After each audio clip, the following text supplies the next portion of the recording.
मेरी 23 साल की उम्र थी। मेरी बहुत ज्यादा कोई काम करने में रुचि नहीं थी और मुझे किसी भी तरह का कोई एहसास नहीं थी। पर मेरे पापा कई बार बोले कि तुम शादी कर लो, उम्र निकला जा रहा है। शादी में रुचि न होने पर पापा से बहस करके जॉब करने दूसरे शहर चली गई थी। तब से वह वहीं रह रही थी। उसके आने के बाद से वह हमेशा मेरे आसपास घूमती रहती थी। एक दिन जब मम्मी पापा घर पर नहीं थे, मैंने गलती से जीन्स की चैन को गलत जगह पर फंसा लिया। तब दीदी मेरी मदद के लिए आई, लेकिन उसके बाद उसका अजीब तरह से मुझे अनचाहे जगहों पर छूना शुरू हो गया। वह बोली, तुम अभी 17 साल के हो, फिर भी तुम्हारा यह इतना बड़ा है, तुम तो बहुत बड़े हो गए हो।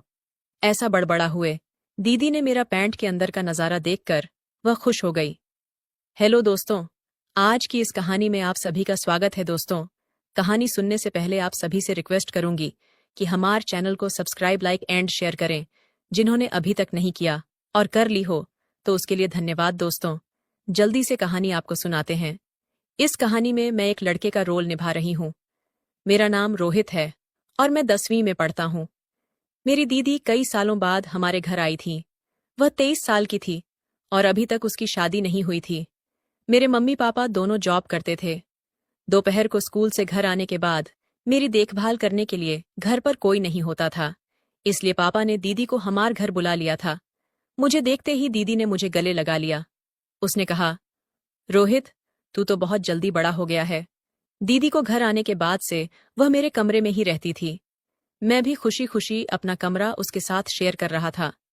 दोपहर को जब मैं स्कूल से घर आता तो मेरे हाथ से बैग लेने से लेकर खाना खिलाने तक मेरी सारी देखभाल दीदी ही करती थी। मैं अब 17 साल का हो गया था और 10वीं में पढ़ता था। दीदी को घर बुलाने का एक और अहम कारण था।